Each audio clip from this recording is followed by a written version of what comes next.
নমস্কার, কেমন আছেন সবাই? আজকে আবার একটি ব্লগে আপনাদের সকলকে স্বাগত জানাই। আজকে অন্য কিছু না, আজকে ভাবলাম যে ছাদটা একটু ঝাড় দেবো। আগের দিন ছাদের সমস্ত ফুল গাছগুলো এক সাইড থেকে অন্য সাইডে নিয়ে এসেছি, নিয়ে এসে রেখেছি। যেহেতু এবার গরমকাল পড়ছে, তো রৌদ্রের জোরটাও খুব হবে। আর কিছু কিছু ছাদে এমন ফুল গাছও আছে যেগুলোর খুব কড়া রোদের বা দরকার পড়ে না, তাই একটু নরম সরম রোদ পেলেই বেশি পছন্দ করে। কিন্তু গরমকালেও তাই সেই সব গাছে ফুল হয়। তো তার জন্য আমি ছাদটা ভালো করে ঝাঁট দিয়ে নিয়েছি, যেহেতু ফাঁকা করেছি সাইডটা, তো পরিষ্কার করতেই হবে, খুব নোংরা হয়েছে। তো সেই ছাদ ঝাঁট দেওয়া কম্পোস্ট কিন্তু আমি সব এখানে রেখে দিয়েছি। মানে যত বালি আছে, গাছের পাতা, ফুল, কাঠ কুটো সব কিন্তু আমি সাইডে রেখেছি। এই বালিগুলোতে আমি চারা তৈরি করব, কোনো কিছুই কিন্তু ফেলে দেবো না আমি। আর কাঠগুলোকে গাছ মানে কাঠ পাতা যেগুলো রয়েছে সেগুলো টবের নিচে ওই ড্রেনিং সিস্টেমটা করার জন্য কিন্তু ওগুলোই ব্যবহার করব। আর বালিটা আমি সমস্ত মাটিতে মিশিয়ে গাছ বসাতে আমি ব্যবহার করব, অথবা চারা তৈরির জন্য কিন্তু আমি এই বালিটা ব্যবহার করব। দেখুন কত সুন্দর পরিষ্কার করেছি। এই দিকটা গাছ ছিল, তো সেগুলো সব সরিয়ে ওই সাইডে নিয়ে গেছি। আর জায়গাটা কিন্তু খুব সুন্দর করে পরিষ্কার করে রেখে দিয়েছি। এই যে এখানটা ফুল গাছগুলো ছিল, তো ড্রাগন ফলের গাছটা ওখানেই আছে, যেটুটা প্রচুর পরিমাণে রোদ দরকার, সরাবো না ওটা একদমই ওখান থেকে। আর এখানে নিয়েছি সমস্ত গাছগুলো, দেখুন সব গাছ কিন্তু এখানে আছে। তো যেহেতু খুব একটা রোদের প্রয়োজন পড়বে না গরমকালে, কিছু কিছু গাছ নরম জাতীয় গাছ হয় যেগুলোতে রোদ খুব একটা দরকার পড়ে না, তার জন্য কিন্তু স্পেশাল এখানে নিয়ে আসা। তো এখানে সমস্ত গাছ রেখে দিয়েছি। ওই যে দেখেছেন কি সুন্দর লাগছে ছাদটা পরিষ্কার করে। আমি আগের ভিডিওতে বলেছিলাম না, ছাদ এমন করে রাখতে হবে যাতে কেউ ছাদে আসলে তার এখান থেকে যেতে ইচ্ছেই না করে। আমার কাছে ছাদে গাছের পরিমাণ, ফুল গাছের পরিমাণ কম আছে। আস্তে আস্তে আশা করছি যে আরও বেশি করে ফুল গাছ আমি ছাদে রাখতে পারবো, আর আমার সেই স্বপ্নটা পূরণ হবে আমি জানি। তো এরপরে চলে আসলাম হচ্ছে কিছু গাছপালা রয়েছে, যেই গাছগুলোকে আমি একটু পরিচর্যা করতে চাই। যেগুলো পরিচর্যা না করলে একদমই নয়, সেগুলোকে আমি একটু পরিচর্যা করতে চাই। তার মধ্যে প্রথম হচ্ছে চন্দ্রমল্লিকার গাছটা যেহেতু নতুন নতুন নতুন অনেক ব্রাঞ্চ বেরোচ্ছে, তো তার জন্য কিন্তু এই গাছটাকে একদম এক সাইডে হেলে যাচ্ছে।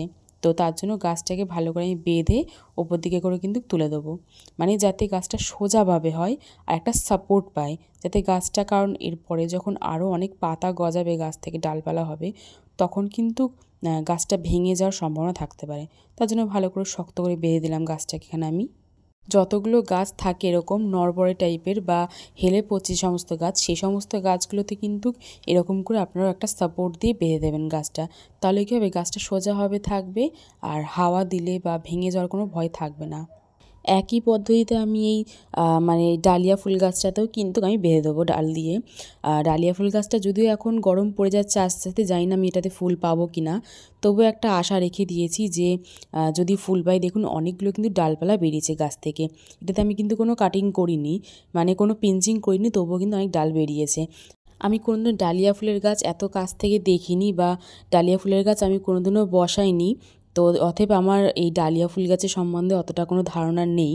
তবুও আমি দেখেছি, যে মানে ফোনে দেখেছি বা দূর থেকে কোথাও দেখেছি যে এরকম ডালপালা দিয়ে, মানে গাছ যেহেতু হেলে পড়ে ফুলের ভারে, তো এরকম কোনো একটা ডাল দিয়ে গাছটাকে বেঁধে রাখলে গাছটা সোজাভাবে থাকে।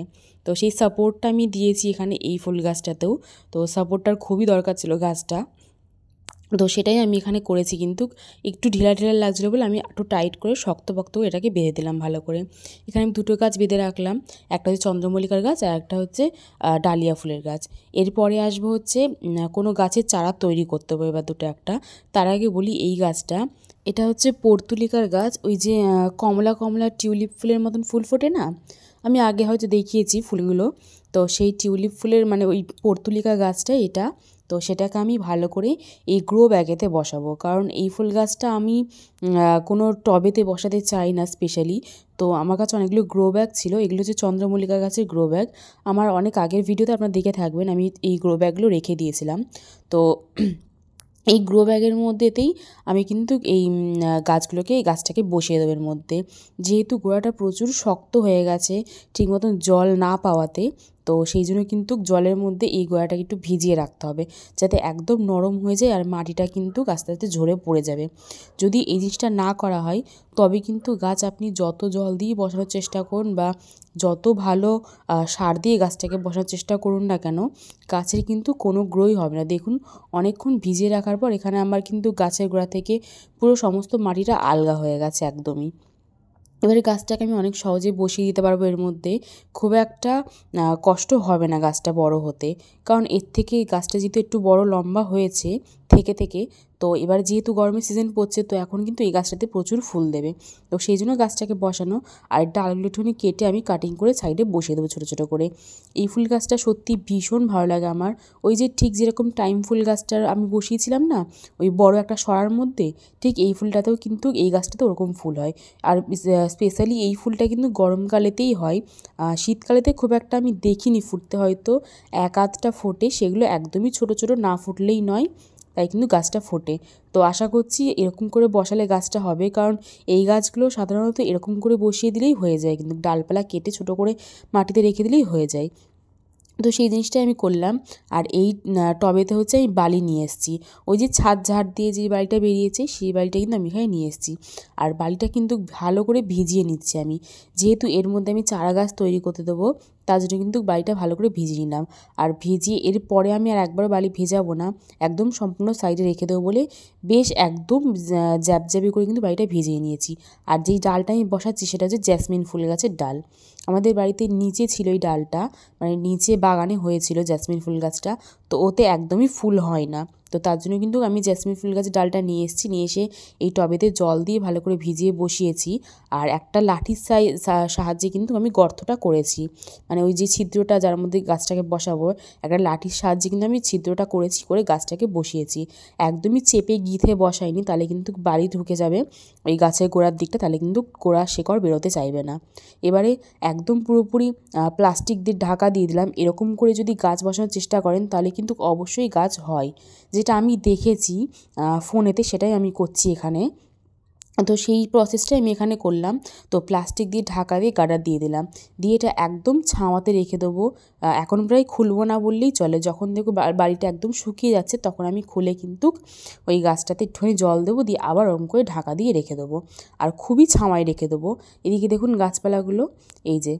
আচ্ছা, এই ফুলটা একটা জিনিস আপনাদেরকে জিজ্ঞেস করা ছিল, এই পিটুনিয়া গাছের এই ফুলটা যে কীরকম কালার হবে আমার কোনো ধারণা নেই, না এটা কালো, না এটা লাল, না এটা গোলাপি, না এটা খয়েরি, কোনো কালারের সঙ্গে কিন্তু এটা ম্যাচ খাচ্ছে না। এই ফুলগুলোর সঙ্গে কিন্তু এই ফুলটার কোনো মিল খাচ্ছে না। আমি ফুলটা প্রথম দেখছি, মানে এই রঙের ফুলটা, জানি না পরবর্তীকালে মানে কালকে কীরকম কালার হবে আমি কিন্তু একদমই জানি না। তো একটু টেনশানে আছি যে ফুলটা কী কালারের হবে। যদিও দেখতে সুন্দর লাগছে, খুব যে খারাপ লাগছে তা কিন্তু নয়।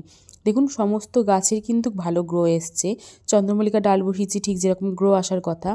এখন প্রায় বিকেল হয়ে গেছে, নিচে এসেছিলাম, খাওয়া দাওয়া করেছি, বেশ সব কিছু গোছানো হয়ে গেছে, স্নান টান করাও হয়ে গেছে।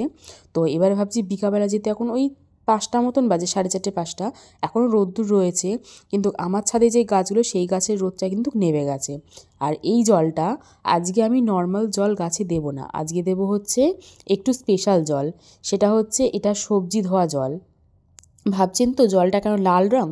এই জলটা লাল রঙ হওয়ার কারণ হচ্ছে আজকে বাড়িতে লাল শাক ভাজা হয়েছে, তো সেই লাল শাক ধোয়া যে জলটা, সেই জলটার মধ্যেই কিন্তু সবজিপাতি ধোয়া সমস্ত হয়েছে। আর সবজির জল আর লাল শাক ধোয়া যে জলটা, সেটা কিন্তু আমি এখানে মিশিয়ে রেখেছি একসঙ্গে। এবার এই জলটা অনেকক্ষণ ধরে রেখেছিলাম, থিতিয়ে গেছে, আর ওপর দিকে যে জলটা সেই জলটা আমি গাছে দিচ্ছি একটু একটু করে। আর যেহেতু আমার গাছের সংখ্যা একটু বেশি হয়ে গেছে এখন, তো জলটা কিন্তু আমি ওপর থেকে অল্প অল্প দিচ্ছি, আর নিচের দিকে যে গাঢ় জলটা থাকবে তার সঙ্গে কিন্তু আমি আরও একটু জল মিশিয়ে দেবো।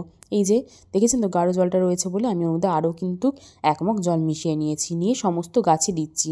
এই যে ভালো করে মিশিয়ে নিলাম জিনিসটাকে।